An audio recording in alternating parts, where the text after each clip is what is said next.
తెలంగాణ ఉద్యమంలో కీలక పాత్ర పోషిస్తున్న మహిళా ఉద్యోగులు ప్రత్యేక రాష్ట్ర సాధనే తమ లక్ష్యమని తేల్చి చెప్పారు. ఓవైపు ఇంట్లో బాధ్యతలు, మరోవైపు ఉద్యోగ విధులతో బిజీగా ఉన్న ఉద్యమంలో ముందుండి పోరాడుతున్నారు. వీరి ఐక్యతను మరింత బలోపేతం చేసే దిశగా మహిళా ఉద్యోగులు సామాజిక బాధ్యతపై రంగారెడ్డి జిల్లా కలెక్టరేట్లో సదస్సు జరిగింది. టీఎన్జీఓ అధ్యక్షులు Swamy Goud, T News associate editor Rani Rudrama, ఇతర ప్రముఖులు సదస్సులో పాల్గొన్నారు.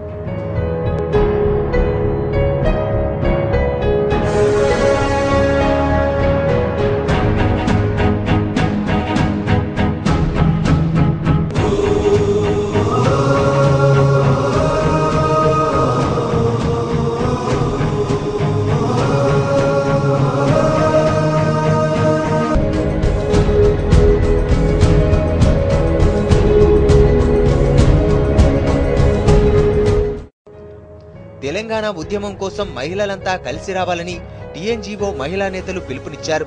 దశాబ్దాలుగా తెలంగాణపై జరుగుతున్న అన్యాయాలు అంతం కావాలంటే ప్రత్యేక రాష్ట్రం రావాల్సిందేనన్నారు. తెలంగాణ అన్యాయానికి గురయ్యి ఇప్పటికీ 60 సంవత్సరాలు దాటింది.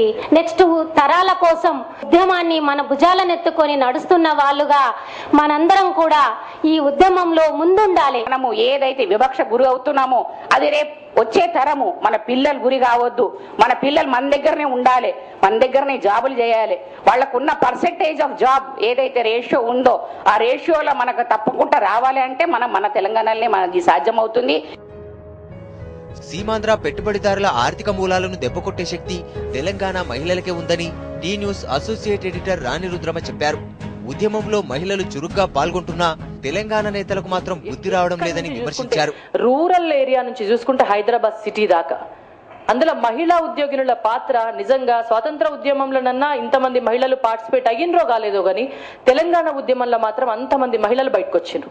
తెలంగాణ నుంచి ప్రాతినిధ్యం వహిస్తున్న ప్రజాప్రతినిధుల మెడలు ఎట్లా వంచి రోడ్ల మీదకి తీసుకురావాలనో and at the same time ఇవాళ సీమాంధ్రుల పెట్టుబడిదారుల సంస్థలు ఏమైతున్నాయో వాటి ప్రోడక్ట్స్ ఏవైతున్నాయో మన ఇంట్లకు మనం రాకుండా కట్టడి చేద్దాం.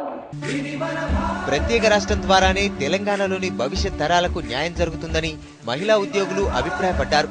ఇప్పటికైనా తెలంగాణ నేతలు కళ్లు తెరిచి స్వరాష్ట్రం కోసం ఉద్యమించాలని, లేకపోతే ద్రోహులుగా మిగిలిపోతారని హెచ్చరించారు.